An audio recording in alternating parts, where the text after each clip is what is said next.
नमस्कार, आप देख रहे हैं इंडिया टीवी। आपके साथ मैं हूं मीनाक्षी जोशी और अब वक्त हो गया है मुकाबला का। महाराष्ट्र में उद्धव और एकनाथ शिंदे के बीच की लड़ाई अब शिवसेना पर कब्जे में तब्दील हो गई है। पार्टी, निशान, विचारधारा, अब दोनों गुट इस पर कर रही है दावा। जी हां, शिवसेना पर हक हमारा है।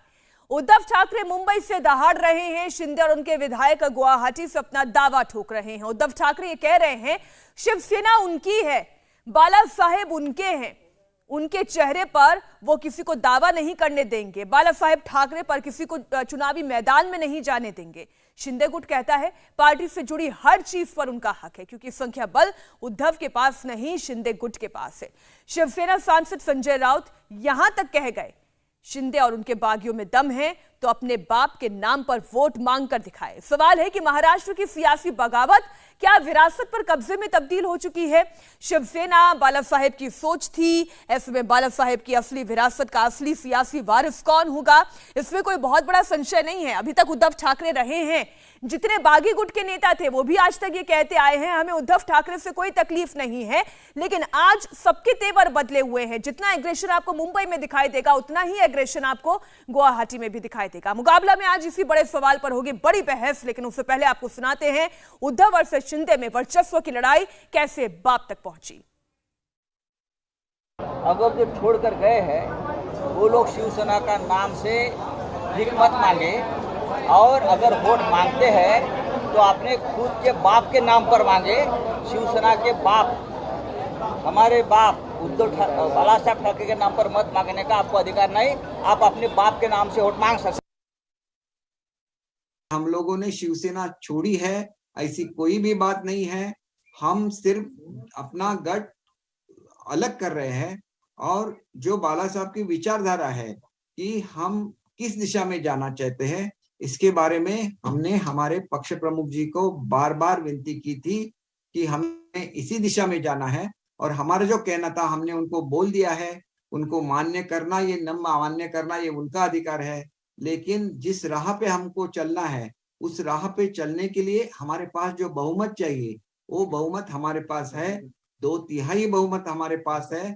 हमारे गठ को क्या कहा जाए, या हम अगर शिवसेना है तो उस शिवसेना को क्या कहा जाए, अगर उसमें बाला साहब का नाम नहीं यूज करना है। ये बोल रहे कोई महाराष्ट्र से कि वो इलेक्शन कमीशन को बोलेंगे, तो उनकी जिम्मेदारी। हमने अभी कुछ भी क्लेम नहीं किया। हमारा क्लेम इतना ही है, हम शिवसेना के सदस्य हैं और रहेंगे, और हमारा अलग गुट रहेगा, क्योंकि जो नए नेता चुने गए हैं उनको चुनने का अधिकार बहुमत से ही होता है। वो बहुमत वहां पे नहीं था। मैं भी उस मीटिंग में प्रेजेंट था। मैंने देखा है कि 16 से 17 से ज्यादा लोग वहां पे उपस्थित नहीं थे। तमाम खास मेहमान हमारे साथ जुड़ गए हैं। हमारे साथ Harshvardhan Tripathi, senior journalist, studio में मौजूद है। स्वागत है आपका। राजनीतिक विश्लेषक सौरभ गणपति हमारे साथ जुड़ गए हैं। ऋषि बागरी, आप भी राजनीतिक विश्लेषक हैं। योगी गडे, शिवसेना नेता हमारे साथ है। एनसीपी नेता डॉक्टर सीमा मलिक, आपका भी बहुत स्वागत है। सीधा हम चर्चा की शुरुआत करते हैं, और सबसे पहले सौरभ जी आप ही से शुरुआत करते हैं इस चर्चा की। ये जो बागियों की लड़ाई वर्सेस उद्धव ठाकरे की लड़ाई है, अब बाप तक पहुंच गई है, पार्टी के निशान पहचान के साथ जुड़ गई है। अब ये तनातनी ग्राउंड पर दिखाई दे रही है। उद्धव ठाकरे की रणनीति क्या समझ में आती है आपको? देखिए, मैं थाने से आता हूं, और जब मुंबई से हम जब थाने में एंट्री मारते हैं तो थाने की जो वहां जो कोर्ट चेकनाका हम क्रॉस करते हैं, वहां नरेश मस्के जो हमारे महापौर है, उन्होंने पहले ही पोस्टर लगा रखा है कि शिंदे साहब सदैव तुमच्या सोबत, सो हमेशा आपके साथ। सो थाने में शिवसेना जो थी वो शिवसेना शिंदे जी के पूरे की पूरे पक्ष में थी, और वो शिवसेना आज उन्हीं के पक्ष में है। और थाने में आज जो हो रहा है, शिंदे साहब के समर्थक जो है वो पूरी मात्रा में रास्ते पे आ चुके हैं। अब आपने पूछा कि ये जो लड़ाई है, ये चिन्ह की लड़ाई है, ये विरासत की लड़ाई है, ये कहां जाएगी? तो देखिए, अगर बात की जाए तो जब कायदे की बात आती है ना, तो भावनाओं की बात नहीं होती मैडम।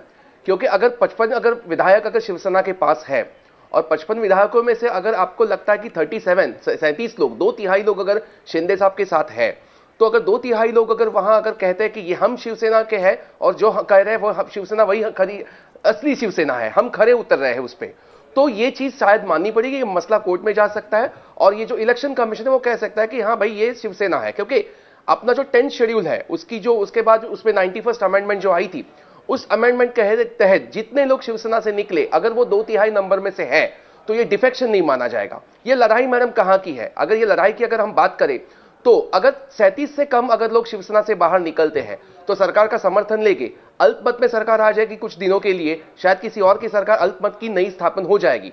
पर अगर उसके बाद अगर ये 37 से लोग हैं तो ये सारे के सारे लोगों को मैडम इलेक्शंस लड़ने पड़ेंगे, और इलेक्शंस अगर लड़ने पड़े तो इस इलेक्शन में शायद महाविकास आघाड़ी जो है वो एक दिल एक जान से उतरेगी, क्योंकि उन्हें भी अपनी सियासत बचानी है। अगर वो होता है मैडम, सौरभ जी, आप इससे पहले कि आगे अपनी बात को बढ़ाएं, आपने शुरुआत में एक बात कही कि ठाणे में सपोर्ट है, शिंदे के साथ शिव सैनिक जुड़े हुए हैं, लेकिन ये कहानी केवल मुंबई की नहीं है, केवल ठाणे की नहीं है। हम बात करें पूरे महाराष्ट्र की, और जो 55 विधायक जीत कर आए वो पूरे महाराष्ट्र से जीत कर आए हैं बराबर। तो अब ऐसे में ये अगर जो मोमेंटम क्रिएट कर रहे हैं, जो संजय राउत कह रहे हैं, जो इमोशनल कार्ड उद्धव ठाकरे खेल रहे हैं, वो तो पूरे महाराष्ट्र में मैसेज लेकर जाएगा, वो एक मोमेंटम क्रिएट करेगा, और ये शिंदे और बागी गुट के लिए भारी भी पड़ सकता है और कुछ हद तक दिखाई भी दे रहा है। ये दिखाई दे रहा है क्योंकि मैडम उनके लिए उनके हाथ से जो जा रहा है वो अपने जो हाथ से जा रहा है उसके हाथ में रखने की उनकी एक संघर्ष है उनका। आप ठीक से एक देखिए मैडम कि ये कहां तक जा चुका है। सबसे पहले 2019 में जब इन्होंने साझा चुनाव जब लड़े थे तब इन्होंने ये कहा था कि हम एक साथ हैं और देवेंद्र फडणवीस हमारे मुख्यमंत्री होंगे। उसके बाद चुपचाप शिवसेना ने जाके महाविकास आघाड़ी बनाई। अब वो जो उन्होंने लोगों के साथ जो धोखा किया था, अगर आप आम जनता को पूछे कि आपको क्या लगता है इसके बीच में, आम जनता कुछ नहीं कह सकती। आम जनता सिर्फ अपनी जो राय है या फिर अपना सिर्फ सबक सिखाना है वो सिर्फ इलेक्शंस में बताती है मैडम। अगर इलेक्शंस होते हैं तो क्या शिवसेना के जो ये सारे बागी विधायक हैं, अगर वो शिवसेना में ही होते, महाविकास आघाड़ी में होते, तो क्या लगता है मैडम ये लोग लोगों को मुंह दिखाने के पोजीशन में रहते? शायद नहीं रहते। अब ये तो है कि अगर आपकी बात से मैं जो समझ पा रही हूँ कि ताकत जो है संख्या बल के हिसाब से तय होगी, और वो ताकत अभी एकनाथ शिंदे गुट की भारी नजर आ रही है। शिवसेना नेता हमारे साथ जुड़े हुए हैं, इस पर वही रिस्पॉन्ड करेंगे। योगी जी, अब भले इमोशनल कार्ड जितना भी चला जाए लेकिन ताकत तो नंबर से ही काउंट की जाएगी, और 38 विधायक अगर सिग्नेचर के साथ गुवाहाटी में बैठे हुए हैं और इतना दम अगर एकनाथ शिंदे किरफिकर भर रहे हैं कि हमारे ऊपर कार्रवाई करने से कुछ नहीं होगा, ये कानूनन गलत है, तो इसका मतलब वो कॉन्फिडेंट है। मैं उत्तर दे सकता हूँ? जी, मेरी आवाज आ रही है? जी जी बिल्कुल आ रही है, बोले। Yes, okay. फर्स्ट तो जो सौरभ जी ने कहा कि 2019 में शिवसेना बीजेपी में साथ में लड़े, वो सही बात है। पर आप एक देखी जाए, 2019 फरवरी में जब अमित शाह जी और उद्धव ठाकरे जी ने कॉन्फ्रेंस लिया कि हमारा गठबंधन वापस साथ में आ रहा है लोकसभा और विधानसभा के लिए, उसमें 50-50% फॉर्मूला दोनों इलेक्शंस के लिए, विधानसभा और लोकसभा चुनाव के लिए, ये उन्होंने ऐलान किया था। फिर उसके बाद जब लोकसभा होने के बाद बीजेपी वापस आई कि नहीं हमें और सीटें चाहिए, आप कम करिए, तो भी उद्धव साहब जी ने वो सीट कम किए, तभी ठीक है। फिर इलेक्शन के बाद जो भी नतीजा है वो देखा। शिवसेना, कांग्रेस और एनसीपी के साथ जाने से पहले बीजेपी और एनसीपी ने शपथ विधि ली थी सुबह सुबह उठ के, जो हम सब ने देखा है। उसके बाद 2 दिन बाद वो सरकार वापस गिरी, तो तभी बीजेपी भी एनसीपी के साथ गई है। आपने देखा कश्मीर में वो पीडीपी के साथ गई है, तब हिंदुत्व नहीं काउंट होता है। जब आप बोलते हैं हमारी संख्या ज्यादा है तो हम महाराष्ट्र में मुख्यमंत्री पद नहीं दे सकते, पर बिहार में नीतीश कुमार जी की संख्या कम है बीजेपी से, तो भी उनको सीएम पद उधर दिया है। वो एक बात है। योगी जी, तब तो आप ये कहना चाह रहे हैं कि पद की लालसा है उद्धव ठाकरे जी को, उनको मुख्यमंत्री पद चाहिए। तो आपका क्या कहना है कि जब एनसीपी और बीजेपी ने शपथ विधि ली उनको भी लालच है? आपका ये कहना है? नहीं, एनसीपी और कांग्रेस की बात तो अलग है, लेकिन अभी आपने जो बात बोली कि उद्धव जी को सीएम पद चाहिए, इसलिए वो बीजेपी के साथ उनकी युति नहीं बैठी। नहीं, मैंने क्या बोला कि बीजेपी पहले एनसीपी के साथ गई, उसके बाद शिवसेना गई, वो एक बात है। और जहाँ आंकड़े की सवाल आती है, अभी गुवाहाटी में जो एमएलएज है, आपने ये सुना है कि अगर उनके पास संख्या है तो ऑपोजिशन और वो फ्लोर टेस्ट के लिए क्यों नहीं मूव कर रहे हैं? वो एक पहली बात। और जब मुंबई में ये विधायक आएंगे, इनके मन में अभी क्या चल रहा है अंदर, हम किसी को भी नहीं मालूम। जब ये मुंबई में आएंगे नतीजे 101% अलग रहेंगे। इसलिए कौन सी भी पार्टी अभी दावा नहीं कर रही है सरकार पे, ये आप नंबर 1 नोट कीजिए। अगर वो एमएलए यही बात योगी जी, देखिए मैं आपकी इस बात से पूरी तरह इत्तेफाक रखती हूँ और इससे चर्चा ये शुरू होने से पहले हर्षी मैं आपसे यही बात कर रही थी कि अगर ताकत पूरी है, अगर कॉन्फिडेंस है तो आइए ना मुंबई में, फ्लोर टेस्ट के लिए कॉल क्यों नहीं करते हैं? ये slow and steady win the race हमेशा काम नहीं करता, कभी कभी खरगोश की चाल भी चलनी पड़ती है। नहीं, निश्चित तौर पर। और आप देखिए तो बहुत सारे विधायक जो अभी गुवाहाटी में जब वो यहाँ आएंगे उनके डिसीजंस बहुत अलग रहने वाले हैं। ठीक, हर्षी का मैं इस पे जवाब चाह रही थी। हर्षवर्धन जी देखिए मीनाक्षी जी, इसमें कहीं कोई संदेह नहीं है कि जो गुवाहाटी में लोग बैठे हुए हैं शिवसेना से निकलकर और जो कह रहे हैं कि हम निकले भी नहीं है, हम तो यही हैं, हम तो महाविकास अघाड़ी से निकले हैं, उनके पास नंबर्स हैं। क्योंकि ये कोई ऐसा नहीं है कि कहीं किसी जंगल में हैं या कहीं छिपे बैठे हुए हैं। ये सारे के सारे वीडियोस हैं, सारी पिक्चर्स हैं, सबकी अब तो बाइट्स भी आ रही हैं, लोग चैनलों पर बात भी कर रहे हैं। तो ये वाली मुश्किल नहीं है कि नंबर है या नहीं है। असली मुश्किल कहाँ है, क्यों वो नहीं आ रहे हैं? दरअसल कितने हैं सर फिर? नहीं, नंबर तो 38 नंबर है। आज भी जो कल चिट्ठी जारी की है उसमें भी 38 नंबर खड़े होने वाले फिर कितने हैं? 7 खड़े होने वाले हैं। 7 अभी तो 7 खड़े हैं ना। हाँ। अगर देखिए है क्या ना कि अभी जिस तरह की स्थिति है, मैं इसलिए पूछ रही हूं, डर तो नहीं कि पलट जाएंगे? नहीं, डर उनको एकनाथ शिंदे को होगा तो शायद वो उसको पुख्ता कर रहे होंगे। हाँ। क्योंकि डर तो यहाँ ये स्थिति है कि जो लोग उद्धव ठाकरे के साथ बैठे और मनाने गए वो वहीं मान गए थे मनाने और मान गए वो। लेकिन असली मुश्किल क्या है? जिस तरह की ये तोड़फोड़ की राजनीति है, जिस तरह से प्रेशर पॉलिटिक्स चलती है और जिस तरह से शरद पवार ने पिछली बार जब उनके भतीजे अजीत पवार ने उनको धोखा देकर भारतीय जनता पार्टी के साथ शपथ ले लिया था, तो वो सबको याद है। और इसीलिए जिसको हम कहते हैं कि लीगैलिटी में, जो संवैधानिक दायरे में पुख्ता करना है। अब उद्धव ठाकरे गुट चाह रहा है कि वो 12 विधायकों को निलंबित कर दें, संख्या कम कर दें, जिससे फ्लोर ऑफ द हाउस में तय हो। वो गुट कह रहा है कि हम तो पहले ही अलग हो चुके हैं, तो कोई मतलब ही नहीं है। अब ये सारी चीजें तय कहां होंगी? ये तय होंगी फ्लोर ऑफ द हाउस में। लेकिन यहां भी एक मुश्किल है, डिप्टी स्पीकर है, स्पीकर नहीं है। डिप्टी स्पीकर के ऊपर भी अविश्वास प्रस्ताव कर दिया है। तो मुझे लगता है कि दोनों तरफ से अपने कागज मजबूत करने की कोशिश है। जब कागज मजबूत कर लेंगे तो वो मुंबई आएंगे, सिक्योरिटी के साथ आएंगे और शायद सुप्रीम कोर्ट या हाई कोर्ट की मॉनिटरिंग में आएंगे। इसी का इंतजार हो रहा है। वो सोमवार के बाद वो स्थिति लगभग साफ हो जाएगी। ठीक है, अब ऋषि बागली जी मुझे एक बात बताएं कि एक बार को हम ये छोड़ दें किसके पास कितना संख्या बल है, क्या जो आम शिव सैनिक है वो उद्धव ठाकरे से अलग हो पाएंगे? मैं केवल बागी विधायकों की बात नहीं कर रही हूं, मैं उन फॉलोवर्स की बात कर रही हूं जो इस वक्त एजिटेट हो रहे हैं। पूरी तरीके से नहीं हुए, उतने एग्रेशन नहीं आया, लेकिन वो धीरे धीरे बिल्टअप हो रहा है। क्या उद्धव ठाकरे से वो अपने आप को अलग कर पाएंगे? क्या एकनाथ शिंदे को विरासत का उत्तराधिकारी मान पाएंगे?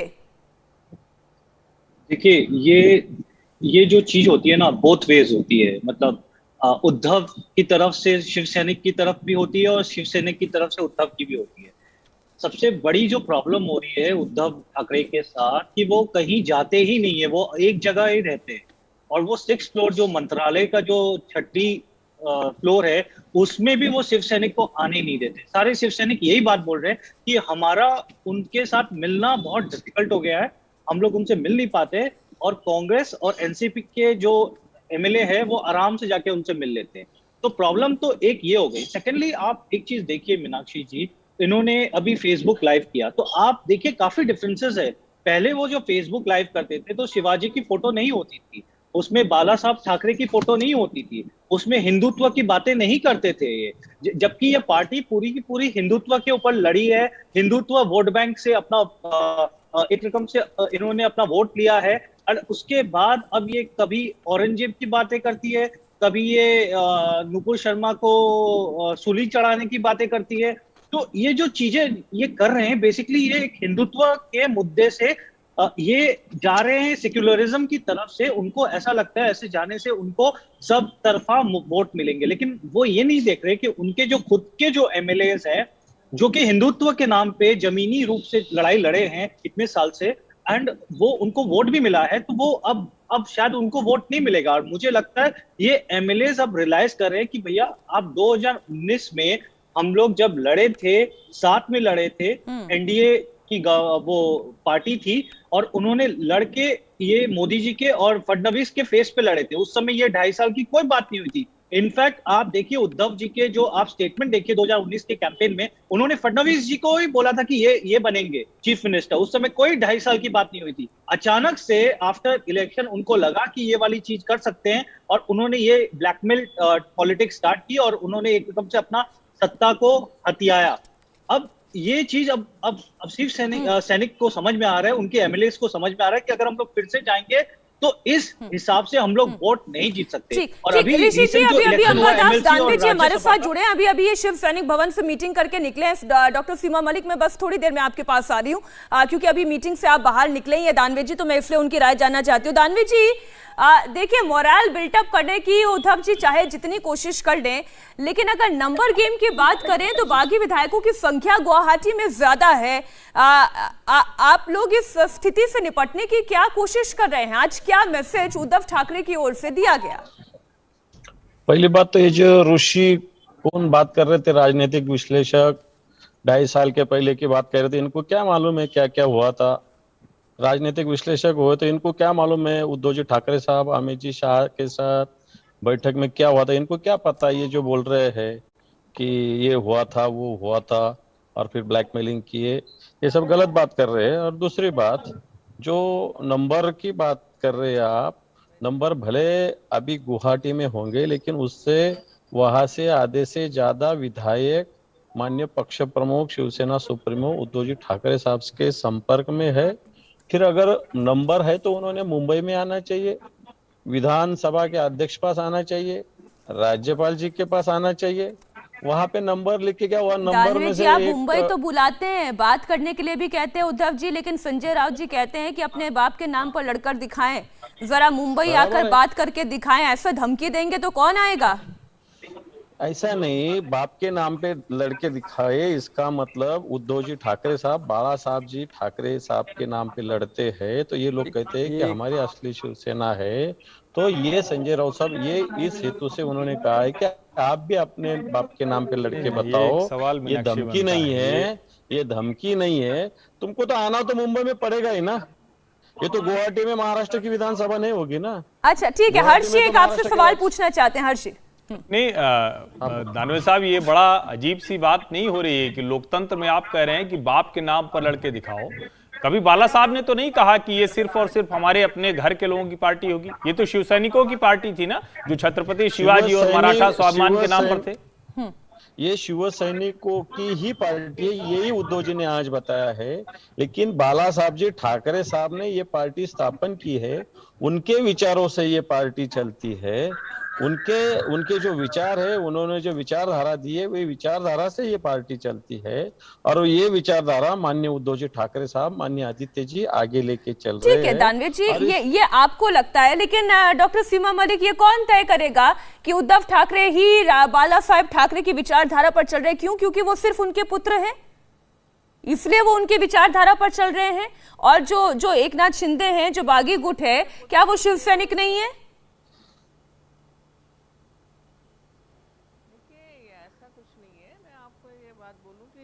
ये कहना कि वो बिल्कुल भी बाला साहब ठाकरे की विचारधारा पर नहीं चल रहे हैं। और ये जो लोग हैं जो अभी जैसे राजनीतिक विशेषज्ञ हैं ऋषि जी, जो बोल रहे थे कि ऐसा कुछ भी नहीं हुआ था, तो मेरे ख्याल से वो शायद बैठे हुए थे जब अमित शाह जी और उद्धव ठाकरे जी की बात हुई थी। तो ये सब बातें करना कि ऐसा कुछ नहीं हुआ था, वो अब धोखा दे रहे हैं, तो ये इन बातों पर कोई बिलीव करता नहीं है, सीधी सी बात है। मेरे ख्याल मैडम जैसे आप सबके अपने सोर्स होंगे, ऋषि जी के भी अपने सोर्स होंगे जिसका वो दावा कर रहे हैं। बहरहाल जी, आप अपनी बात रखें। हाँ, अरे सोर्सेस देखे ऐसे ये चीजें, मैं अपने सोर्स से कभी भी कुछ ऐसी चीजें नहीं कहती जो चीज आधिकारिक रूप से मुझे पता होती है, मैं वही बोलती हूँ केवल। मैं कभी भी इस तरह से नहीं कहती कि एक क्लोज रूम में क्या बातें हुई थी, मुझे क्या पता।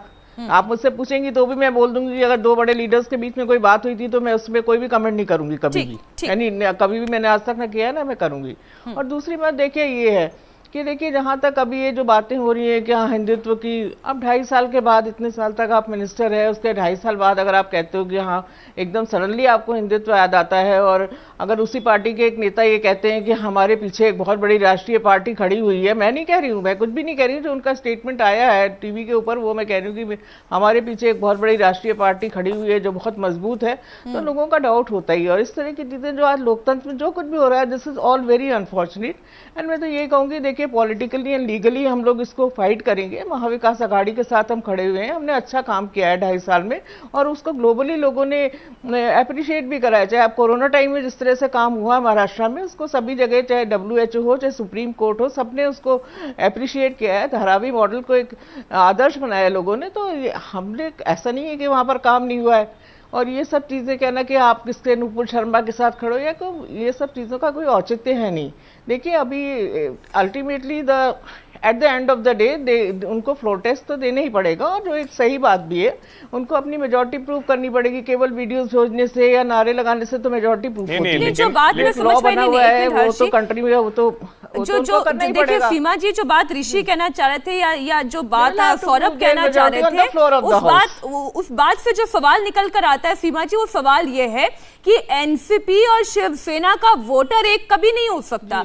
तो दोनों मिलकर अगर चुनाव लड़ते हैं, तो जब कॉन्स्टिट्यूएंसी में टिकट का बंटवारा होगा और जब चुनाव लड़ने के लिए ताकत जुटाई जाएगी, तो एनसीपी और शिवसेना का वोटर एक साथ कैसे? कॉमन मिनिमम प्रोग्राम पे हाँ, और हम कोई एंटी हिंदू पार्टी नहीं है ना, हम पीडीपी नहीं है, हम कोई एंटी हिंदू पार्टी तो है नहीं, हम सभी धर्मों का हम आदर करते हैं। तो इसलिए ये, और एक कॉमन मिनिमम प्रोग्राम पे हम लोग काम कर रहे थे और अच्छा काम कर रहे थे। एक देश का विकास भी एक चीज होता है ना, अगर हम इन्हीं चीजों को लेकर बैठे रहेंगे तो कुछ है नहीं।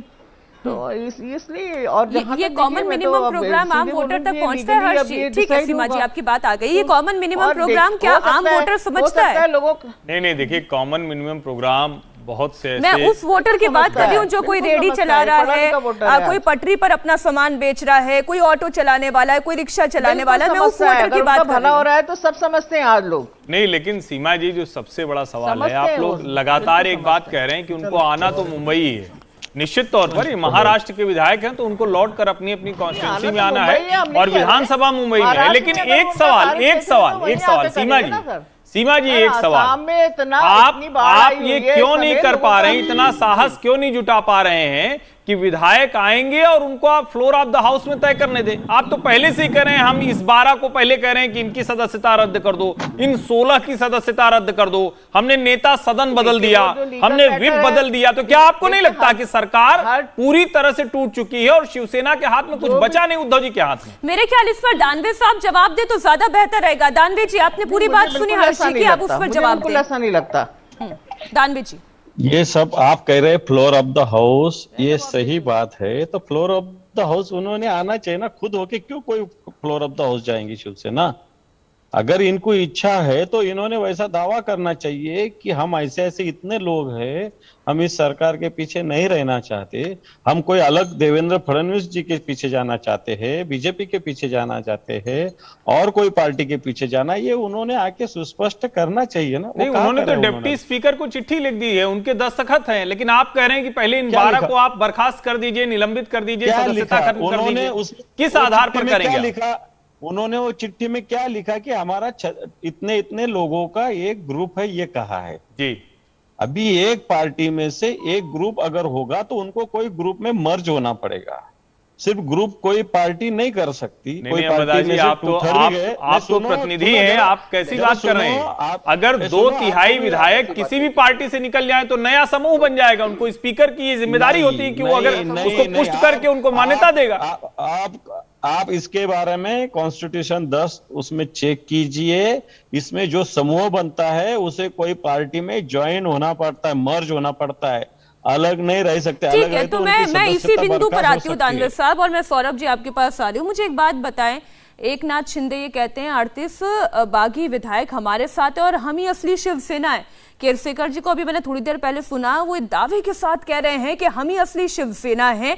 अब जब आप ही असली शिवसेना है, तब तो फिर दावा ठोके, निशान पर दावा ठोके, नाम पर दावा ठोके, ठीक वैसे ही जैसे हमने एलजेपी में देखा था। वो भी तो नहीं हो रहा है। ये मैं कहना चाहता हूँ, उन्होंने कहना है ना, पूरा एक उन्होंने ठीक, मैं सौरभ जी के पास इस सवाल को लेकर गई, क्यों नहीं कर रहे हैं फिर एकनाथ शिंदे? ये उन्हें भी क्या डर है किसी बात का? ये देखिए, ये पूरा मैडम पेशेंस गेम चल रहा है, ये हमें समझना पड़ेगा। क्योंकि अगर 38 विधायक अगर है और 38 के 38 अगर कहते हैं कि हम एक स्वतंत्र पार्टी है या फिर और कुछ अगर है, तो वो डिफेक्शन लीगल माना जाएगा। अगर 38 से 1 या 2 भी अगर कम सीटें होती है तो ये सारे के सारे लोग बर्खास्त हो सकते हैं और उन 35-36 जगहें जो है वहां एक इलेक्शंस वापस हो सकते हैं। इलेक्शंस यहां अभी किसी को नहीं चाहिए, क्योंकि इलेक्शंस एक बहुत बड़ी एक खर्चिक प्रक्रिया है, ये बात आप देख लीजिए। और दूसरी बात यह है कि यहां क्या हो सकता है, यहां अगर यहां बीजेपी है या फिर अगर कोई अपोजिशन पार्टी है, अगर इस संधि को लेके अगर ये बीजेपी अगर सदन में नो कॉन्फिडेंस मोशन लाती है तो ये 38 और जो 12 एमएलए उनके साथ जो अपक्ष है वो सारे अगर निकले तो ये जो सरकार का जो 284 का सदन है, ये 284 का सदन 234 पे आता है। तो इसके लिए 234 के लिए सरकार के पास उतने लोग हैं या नहीं, दूध का दूध पानी का पानी वही होना चाहिए। पर यहां भाषा क्या चल रही है, संजय जी राउत परसों कहते हैं रस्ते की लड़ाई हम जीतेंगे, सदन की लड़ाई हम जीतेंगे। रस्ते की लड़ाई का क्या मतलब है? रस्ते की लड़ाई का मतलब क्या है? सदन की लड़ाई है ना, सदन में ही अगर कुछ हो रहा है तो सदन में हैंडल कर दीजिए। रस्ते की लड़ाई का मतलब क्या होता है? इसका मतलब आप यहां धमकी दे रहे हो कि यहां उतर के दिखाओ मुंबई में आप कैसे पहुंचते हो सदन तक, वो हम देखते हैं।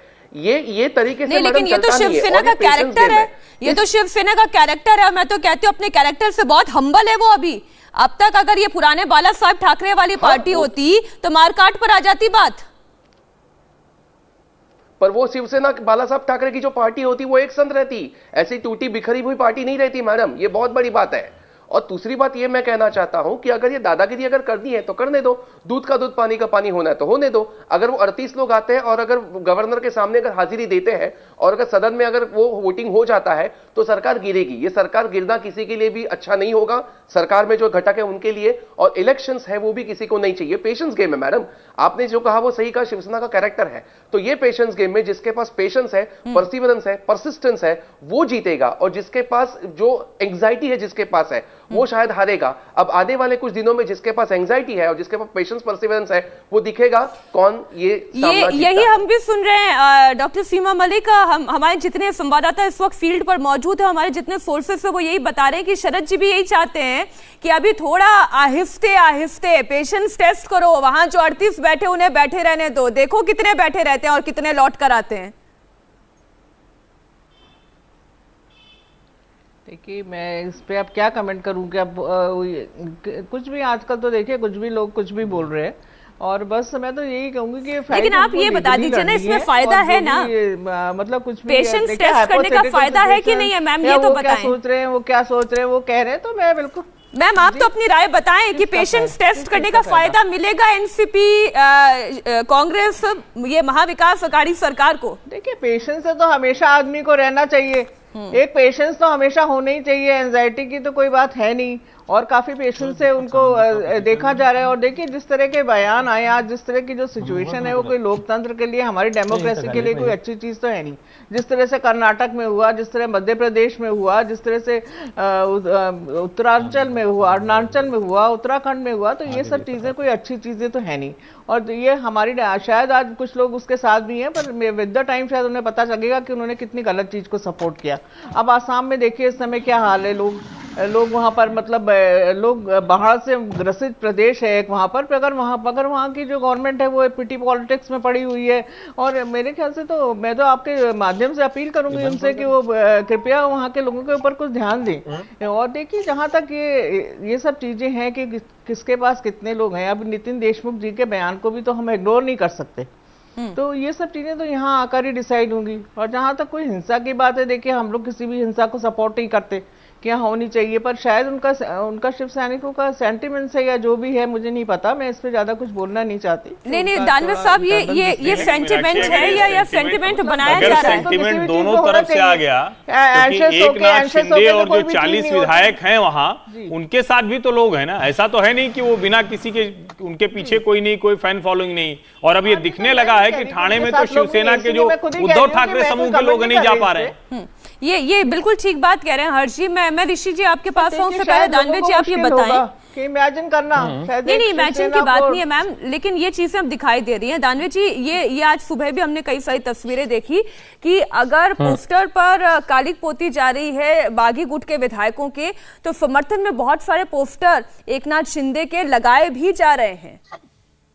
ये शिवसेना वर्सेस शिवसेना हो रही है। एकनाथ जी शिंदे ठाणे के हैं, और सिर्फ ठाणा बोले तो महाराष्ट्र नहीं है। जो लोग शिवसेना के चुन के आते हो, केडर बेस पार्टी के कार्यकर्ताओं की ताकत के ऊपर चुन के आते हैं। जनता का सपोर्ट शिवसेना प्रमुख बाला साहब ठाकरे जी के विचार पे, शिवसेना के विचार पे, वो विचारधारा पे चुन के आते हैं। ये विचारधारा जिन्होंने छोड़ी है, उनके पीछे शिवसेना का केडर, शिवसेना का वोटर कभी भी जाता नहीं। अभी तक छगन भुजबल गए थे शिवसेना छोड़ के, नारायण राणे गए थे, गणेश नाइक गए थे, उनके पीछे कोई वोटर, छगन भुजबल कहाँ है अभी दानवे जी? सुनो जरा, मेरा पूरा सुनो। छगन भुजबल कहाँ है ये तो बता दीजिए। वो एनसीपी में है। एनसीपी में है ना? और वहां शरद पवार के सबसे नजदीकी नेताओं में है। शरद पवार नहीं तो उस वक्त पार्टी तोड़वा दी थी आपकी। होने दो, मैं शिवसेना की बात कर रहा हूँ।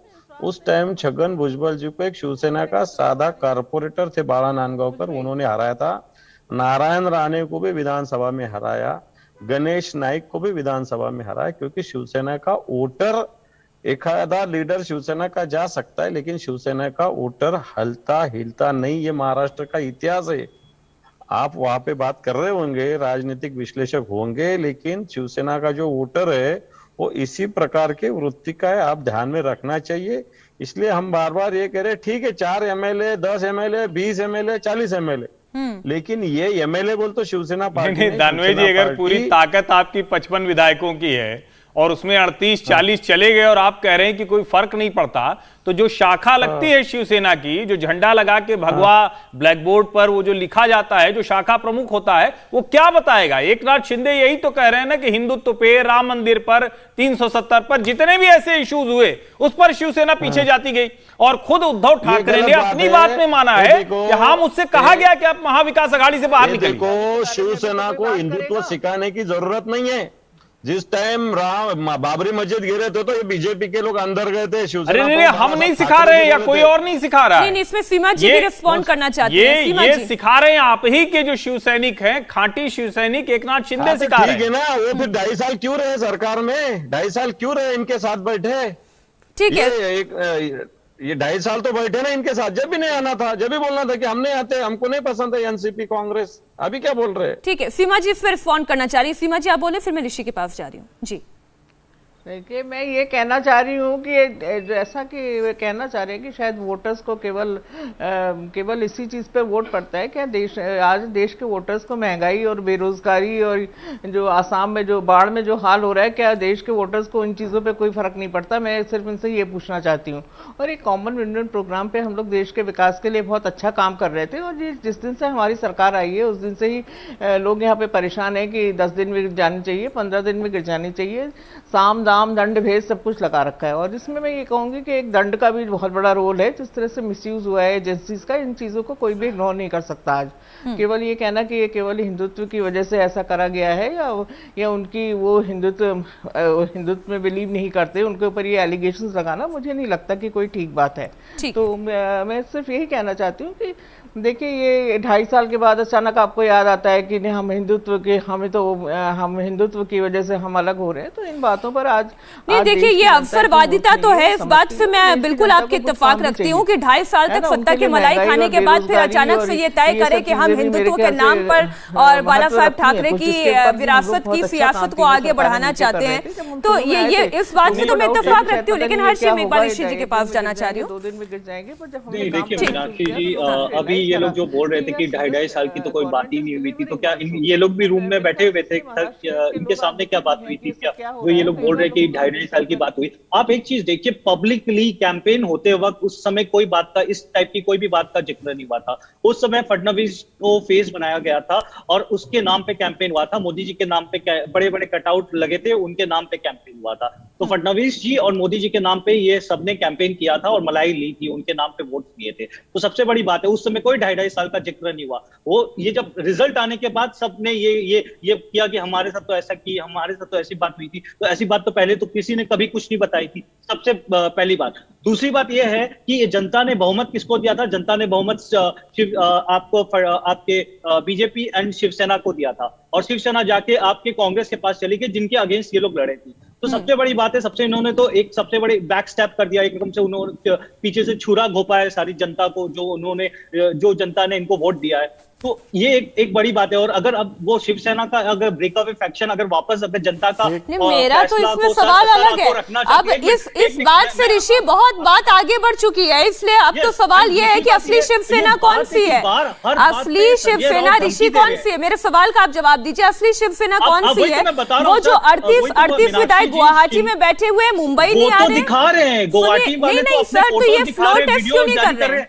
ये फ्लोर टेस्ट के लिए क्यों नहीं कॉल कर रहे हैं? मीनाक्षी जी देखिए, वो 37 लोग तो सामने हैं, आंखों में है, आपके वीडियो आ रहा है। अभी तक आपने उद्धव जी ने कितने एमएलए के साथ परेड करके दिखाई? आप मुझे एक भी बताएं, उनके साथ क्या उनके 17 लोग भी है जो कि वो बता रहे? शिंदे तो कम से कम एटलीस्ट वो 38 जितने भी विधायक है वो उसका बाइट दिलवा रहे हैं, फोटो दिखवा रहे हैं, सब कुछ दिखा रहे हैं। आप 17 एमएलए कहां हैं? वो एक बार भी मुझे नहीं दिखे साथ में उद्धव जी के साथ। जो दिखते हैं वो संजय रावत जी दिखते हैं, जो उल जुलूल बयान देते हैं, धमकी देते हैं, मैं ये कर दूंगा, मैं वो कर दूंगा, बॉम्बे आओ तो मैं तुमको सबक सिखा दूंगा। इस तरफ के वो धमकाते हैं, इस तरफ के बयान करते हैं। और मेरी जो को पैनलिस्ट है शीमा मलिक जी ने, उन्होंने कहा कि कर्नाटक हुआ, मध्य प्रदेश हुआ। क्या उनको पता भी है कर्नाटक मध्य प्रदेश में क्या हुआ था? वो विधायक थे, उनको रिजाइन कराया गया था, उसके बाद वो पब्लिक के पास गए, वो एमएलए का इलेक्शन लड़े, वो स्टैंप लगा एमएलए का, पब्लिक का स्टैंप लगा, उसके बाद वो बीजेपी में आए, बीजेपी का स्टैंप लगाया। वो उन्होंने वोट नहीं दिया, उन्होंने नहीं दिया, उससे पहले वो लोग रिजाइन किए थे। तो ये बात बोलना बहुत गलत है कि आपके ये हुआ वो हुआ। और असम फ्लड्स की आप बात कर रहे हो, आप ये जब तक शिंदे जी नहीं गए थे उससे असम फ्लड तो 14 दिन पहले से चल रहा है। आप कितने लोगों ने असम फ्लड पे सिंपैथी दिखाई है? जब शिंदे जी चले गए तब आपको याद आया कि असम भी एक भारत का हिस्सा है और उसमें एक फ्लड आया हुआ है। नहीं तो उससे पहले तो आप लोगों ने कितना पब्लिक स्टेटमेंट दे दिया असम फ्लड्स के बारे में? एक बार भी नहीं दिया होगा। ठीक है, ठीक है। अब योगी जी हमारे साथ जुड़ गए हैं शिवसेना की ओर से। योगी जी मुझे एक बात बताएं, अब ये सवाल तो देखिए बहुत जायज सा है, वहां 38 कम से कम दिखाई तो देते हैं, बात तो कर रहे हैं, सिग्नेचर तो हस्ताक्षर तो दिखाई दे रहे हैं। वो 17 कौन है जो उद्धव जी के साथ खड़े? एक परेड तो होती, एक साथ सब साथ खड़े तो होते, बयान तो आता। मेरी आवाज आ रही है मैम? जी यस। ये कहना चाहता हूँ कि बहुत सारे उधर ऐसी खबरें आ रही कि जो एमएलए वहां पे वो बोले कि हम जब उधर आएंगे हमारे जो मन में है वो हम फ्लोर टेस्ट पे बताएंगे, इसलिए फ्लोर टेस्ट की मांग अभी तक नहीं की जा रही। अगर वीडियो दिखा रहे हैं तो आप जल्दी से जल्दी दावा करके आ जाओ ना। और वो एक बात है। और ठहरी जो बात ऋषि जी ने बताई वो सही बात है कि शिवसेना बीजेपी एक साथ लड़े थे। ऋषि जी अगर मैं आपको कोट करूं, अमित शाह जी और उद्धव साहब को कोट करूं तो 50-50 फॉर्मूला ठीक प्रेस कॉन्फ्रेंस के सामने हुआ था। उसके बाद देवेंद्र जी फडणवीस को पूछा था मिनिस्ट्री कैसी डिवाइड होगी, वो बोला एवरीथिंग 50-50%। फिर बोला सीएम का बोले हम में बात हो चुकी है, वो हम देखेंगे, ऐसे उन्होंने बयान दिए प्रेस में। तभी एक मिनट सुनिए ना, पहले बात पूरी होने दीजिए। हाँ योगी जी बोल लें, पूरी बात बोले। वो एक हुआ।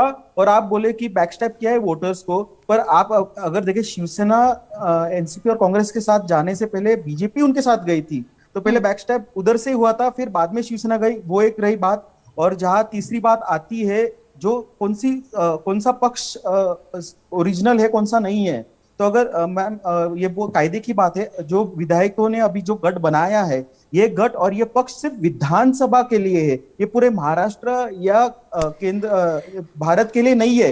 जो उनका जो गठ है जो उन्होंने बनाया वो सिर्फ विधानसभा के मर्यादित है। ये आप ठीक कह रहे हैं कि अभी चिन्ह के ऊपर, नाम के ऊपर लड़ाई नहीं हो रही है, ये केवल पॉस्चरिंग है। और ये पॉस्चरिंग भी इसलिए हो रही है क्योंकि एक पॉस्चरिंग वहां से उद्धव ठाकरे कर रहे हैं, संजय राउत कर रहे हैं। ये संजय राउत का ही तो बयान था ना कि उन्होंने कहा कि आप आइए बात करिए, अघाड़ी से बाहर निकलने पर भी फिर चर्चा होगी। और आज उद्धव ठाकरे कहते हैं कि सरकार तो हमारी ही रहेगी, शिवसेना भी हमारी है, चिन्ह भी हमारा है, और जो होगा वो यहाँ आकर तय होगा। इसका मतलब तो साफ है कि एकनाथ शिंदे का बागी गुट जिन मुद्दों को लेकर नाराज है उस पर तो कोई टेक है ही नहीं उद्धव ठाकरे का। देखो मैम, ये पॉलिटिक्स की बात है, बहुत सारे एमएलए उधर है, सब वीडियोस में आ रहे हैं, पर अगर जब वो मुंबई आएंगे तो सिचुएशन अलग होगी। इसलिए तो कोई फ्लोर टेस्ट के लिए भी दावा भी तो नहीं कर रहा है ना अभी। ये फ्लो टेस्ट आखिर करेगा कौन? सौरभ जी, आपको क्या लगता है कि अभी कितने दिनों की और ये कहानी अभी लंबी चलेगी? क्योंकि जो स्थिति है, मैं सौरभ जी को विंडो में ले लीजिए, कि जो स्थिति है उसको देखकर तो यही लगता है कि अभी 1 हफ्ते और ये कहानी चलेगी, या फिर कोर्ट के मुहाने पर जाकर ये अटकेगा मामला? मैडम, ये बात जो कर रहे हैं ना कि सबसे पहली सरकार देवेंद्र फडणवीस जी और एनसीपी ने आके की थी, इनको बताए जिस दिन 2019 में जिस दिन रिजल्ट लगे थे उसी दिन मैडम, उसी दिन उद्धव जी का स्टेटमेंट था, संजय राउत जी का स्टेटमेंट था, हमारे रास्ते अलग है, हमारे अपने रास्ते खुले हैं। उसके बाद 12 नवंबर को उद्धव जी और आदित्य ठाकरे राजभवन गए थे और इन दोनों की राह देख रहे थे।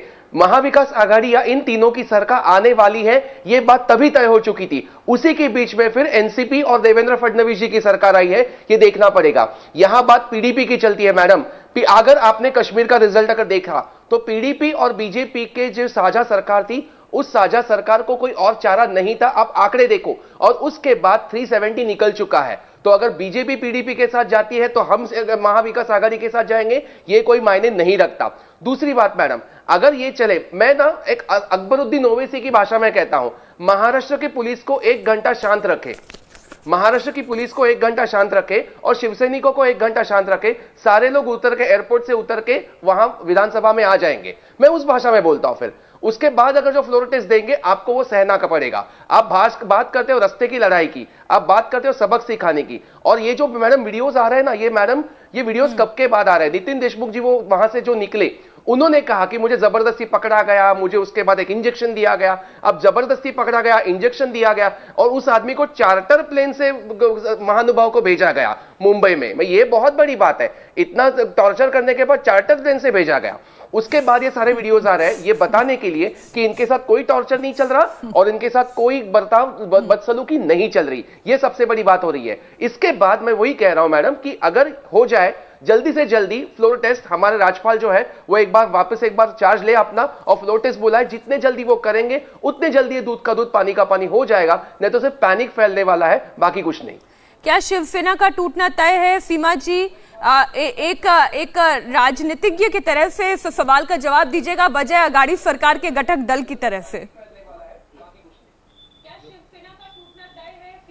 देखिए, मैं बिल्कुल उसी तरह से आपको जवाब दे रही हूँ। ये सब चीज़ें जो है ये डिसाइड होंगी फ्लोर के ऊपर। ये क्योंकि ये सब स्पेकुलेशन लगाना या कुछ एक इस तरह के बयान देना मुझे नहीं लगता कि कोई ठीक बात है कि ये होगा वो होगा। देखिए, मैं कोई राजनीतिक जो भी पॉलिटिकल एनालिस्ट की तरह यहाँ नहीं बैठी हुई हूँ। I am the spokesperson of the party और मैं वैसे ही आपको जवाब दूंगी। क्योंकि देखिए, आप ये सब चीज़ें जो भी एक पॉलिटिकली एंड लीगली ये फाइट हो रही है, और इसमें आप जब तक ये फ्लोर टेस्ट नहीं होगा और जब तक वो लोग नहीं आएंगे यहाँ पर, महाराष्ट्र उनका कार्य क्षेत्र है, वहीं आकर ही चीज़ें डिसाइड हो सकती हैं। तो इस तरह से कुछ भी कहना कि नहीं वो कौन से प्लेन से आए और किस से गए और किस तरह से, या हमारी या बीजेपी का इसमें कोई रोल नहीं है या कुछ लोग वहाँ पर डरे हुए नहीं है, तो ये सब चीज़ें यहाँ पर आने के बाद ही डिसाइड हो पाएंगी। एक आखिरी कमेंट, मुझे नहीं लगता कि मुझे इस पर बहुत ज़्यादा कमेंट करना चाहिए। ठीक है हर्षी, एक आखिरी कमेंट, शिवसेना टूटेगी या बची रहेगी? ये जो विरासत की लड़ाई चल रही है या केवल पॉस्चरिंग के लिए है? जो एकनाथ शिंदे गुट के भी बागी विधायक हैं, वो भी उद्धव ठाकरे से इन पर्सन बहुत नाराज नहीं है, वो बस इस अघाड़ी सरकार से निकलना चाहते हैं। नहीं, दो चीजें हैं। एक तो पहली बात तो ये कि महाविकास अघाड़ी सरकार में रहना नहीं चाहते थे शिवसेना के विधायक, ये खुद उद्धव ठाकरे ने कहा। ये ना हम कह रहे हैं ना एकनाथ शिंदे कह रहे हैं। उन्होंने कहा कि हमारे पास भी लोग आए थे और उन्होंने हमसे कहा। जितने विधायकों के वहां से जो वीडियो बाइट्स आ रही हैं उसमें बहुत साफ वो कह रहे हैं कि हम महाविकास अघाड़ी के साथ नहीं रह सकते। संजय राउत ने क्या कहा कि आप आ जाइए, हम महाविकास अघाड़ी से बाहर तक निकल आएंगे। और अभी का जो संजय राउत का बयान है वो सुनना चाहिए, समझ में आएगा कि आप भले कहें कि नैतिकता की, हिंदुत्व की कोई बात नहीं, सिर्फ सत्ता की बात है, लेकिन अभी संजय राउत कह रहे हैं कि हमने 6 प्रस्ताव पास किए हैं, हिंदुत्व, बाला साहब वाली हिंदुत्व वाली विचारधारा पर शिवसेना लौटेगी। लौटने का मतलब क्या हुआ? इसका मतलब यही हुआ कि आप अपनी विचारधारा से डेविएट कर गए थे, विमुख हो गए थे, और उन लोगों ने आपको मजबूर किया कि आप उस पर लौटे। तो अब ये महाविकास अघाड़ी सरकार तो नहीं रहने वाली है, चाहे ये गुट टूटे या फिर शिवसेना अपने इस असली हिंदुत्व पर आए, क्योंकि उस हिंदुत्व की राजनीति पर, और सोनिया गांधी ने जो चिट्ठी में लिखवाया था, सेक्युलर वैल्यूज पर चलेगी, कॉमन मिनिमम प्रोग्राम में और कुछ नहीं था, सेक्युलर वैल्यूज थी, तो सरकार तो गिरनी लगभग तय है। बहुत बहुत शुक्रिया हर्षवर्धन जी, फारूक गणपतिया जी, ऋषि बागरे जी, योगी जी और साथ ही साथ डॉक्टर सीमा मलिक जी हमारे साथ इस चर्चा में शामिल होने के लिए। इंडिया टीवी हर वक्त हर जगह डाउनलोड करने के लिए सर्च करें India TV news Google play store या ऐप स्टोर पर।